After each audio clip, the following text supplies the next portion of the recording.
Hi hello అందరికీ నమస్కారం అండి. ఈరోజైతే నేను మసాలా వేయకుండా బిర్యానీ అయితే తయారు చేస్తున్నాము. చాలామంది మసాలా తినలేని వాళ్ళు బిర్యానీని అవాయిడ్ చేస్తూ ఉంటారు. ఎంత ఇష్టం ఉన్నా సరే బిర్యానీ తినలేకపోతారు. చాలామందికి మసాలా అయితే పడదు కాబట్టి దానివల్ల మీరు ఈ విధంగా నేను చూపించిన విధంగా ఇలా బిర్యానీ చేసుకున్నారంటే మీరు చెప్తేనే కానీ తెలియదు ఇందులో మసాలా వేయలేదని. అంత టేస్టీగా ఉంటుంది, చాలా బాగుంటుందండి. కంపల్సరీగా మీరు వీడియో లాస్ట్ వరకు చూడండి. మనకు 10 నిమిషాల్లో మీరు ఏ రైస్తో చేసుకున్నా సరే 10 నిమిషాల్లో మనం ఈజీగా తయారు చేసుకోవచ్చు. టేస్ట్ మాత్రం చాలా బాగుంటుంది. కంపల్సరీగా మీరు వీడియో లాస్ట్ వరకు చూడండి. ప్రాసెస్లోకి అయితే వెళ్ళి చూద్దాము. ఒక గ్లాస్ బియ్యం అయితే తీసుకున్నానండి. ఇది నార్మల్ బియ్యమే. ముందుగా మనం బియ్యాన్ని అయితే కడిగి నానబెట్టుకొని ఉంచుకోవాలి. అలాగే చూడండి, ఇలా కడిగి నీరు పోసి నానబెట్టి ఉంచుకోవాలి. అలాగే మిల్లిమేకలు అండి, సోయా చంక్స్ ఉంటాయి కదా, అవి మిల్లిమేకలు మీరు ఎన్ని తీసుకున్నా పర్లేదు. ఇవి కూడా ముందుగా నానబెట్టుకుంటేనే మన బిర్యానీలోని బేగా వాడడానికి అయితే పనికొస్తాయి. తర్వాత చూడండి, 2 అయితే ఉల్లిపాయలు తీసుకున్నాను. అలాగే 2 టమాటీలు, ఒక 5 పచ్చిమిరపకాయలు, ఒక బంగాళదుంప.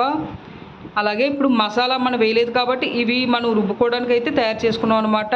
జీలకర్ర, ధనియాలు, కొబ్బరి, అల్లం, వెల్లుల్లిపాయ అనమాట. ఇవి 5 కూడా ఇప్పుడు మిక్సీ జార్లో వేసుకుందాము. జీలకర్ర, ధనియాలు, అలాగే కొబ్బరి, అల్లం, వెల్లుల్లి ఇవి మిక్సీ జార్లో వేసిన తర్వాత మనం కట్ చేసిన ఉల్లిపాయలోని కొన్ని ఉల్లిపాయలు అలాగే కొన్ని టమాటీలు వేసుకొని తగినన్ని నీళ్ళు పోసుకొని మెత్తగా పేస్ట్ అయితే తయారు చేసుకోవాలి. మనం ఈ పేస్ట్ తోటే మనం మసాలా అనేది వేయకుండా మనం బిర్యానీ అనేది చాలా టేస్ట్గా అనేది తయారు చేసుకుంటాం అనమాట. ఇలా మసాలా తయారైంది కదా, ఇప్పుడు దీన్ని మనం పక్కన పెట్టేసుకుందాము. కుక్కర్ అనేది పెట్టుకోవాలి. మన కుక్కర్లో చాలా ఫాస్ట్గా బిర్యానీ అయిపోద్ది.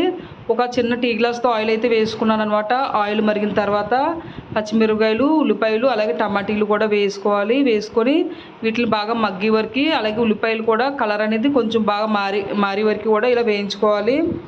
ఉల్లిపాయలు అవి మనకు బాగా వేగిన తర్వాత, అలాగే టమాటీ ముక్కలు కూడా మనకు బాగా మగ్గిన తర్వాత, ఇవి బాగా మగ్గాయి కదా, ఇప్పుడు మనం తయారు చేసుకున్న పేస్ట్ని ఇప్పుడు ఈ ఆయిల్లోని వేసుకోవాలన్నమాట.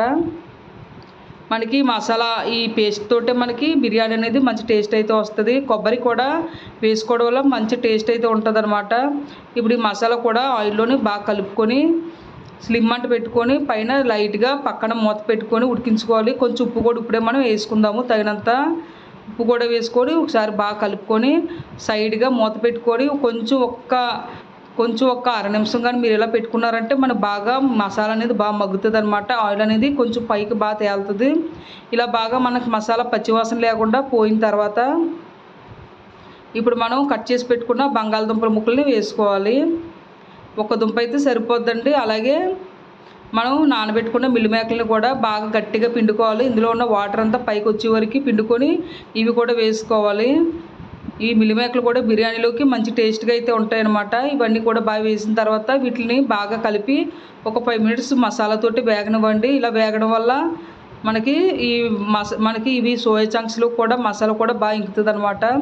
ఇలా కొంచెం కలుపుకొని ఇలా కొంచెం వేగిన తర్వాత ఇప్పుడు మనం నానబెట్టుకున్న బియ్యాన్ని కూడా యాడ్ చేసుకుందాము. ఇప్పుడు ఇవన్నీ కూడా కొంచెం బాగా వేగాయి కదా, కొంచెం వేగితే సరిపోద్ది. ఇప్పుడు ఇందులోనే మనం నానబెట్టుకున్న బియ్యాన్ని కూడా ఇలా వేసుకోవాలి. ముందుగా బియ్యం కూడా నానబెట్టుకోవడం వల్ల బిర్యానీ అనేది చాలా పర్ఫెక్ట్గా వస్తుంది. మీరు ఏ రైస్ చేసుకున్నా పర్లేదు, ముందుగా కొంచెం ఇలా నానబెట్టుకోండి.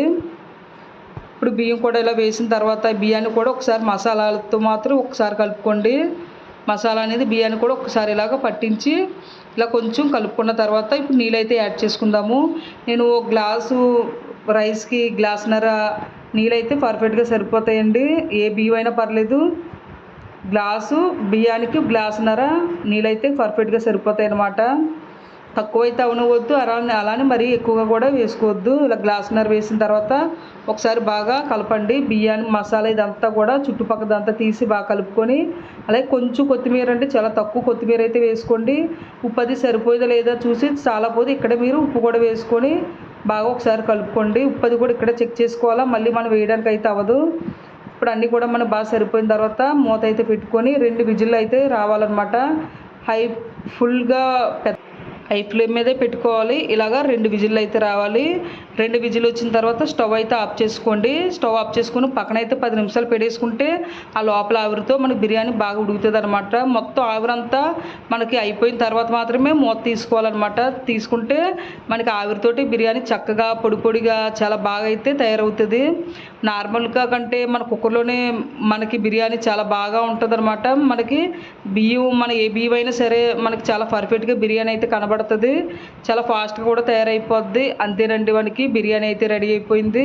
10 నిమిషాల్లో మీరు నిమిషాల ప్రకారం కూడా తయారు చేసుకోవచ్చు. బిర్యానీ మాత్రం చాలా బాగుంటుంది. చెప్తే కానీ తెలియదు ఇందులో మసాలా లేదని, అంత టేస్ట్గా అయితే ఉంటుంది.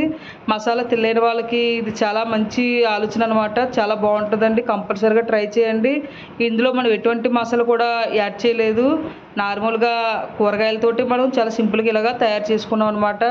మరి మీకు ఈ రెసిపీ నచ్చితే లైక్ చేయండి, షేర్ చేయండి, సబ్స్క్రైబ్ చేసుకోండి. కంపల్సరీగా ఒకసారి ట్రై చేయండి, మీకు కూడా చాలా బాగా నచ్చుతుంది. మసాలా తెలియని వాళ్ళకి ఇది చాలా ఉపయోగపడుతుంది అనమాట. Okay friends, bye.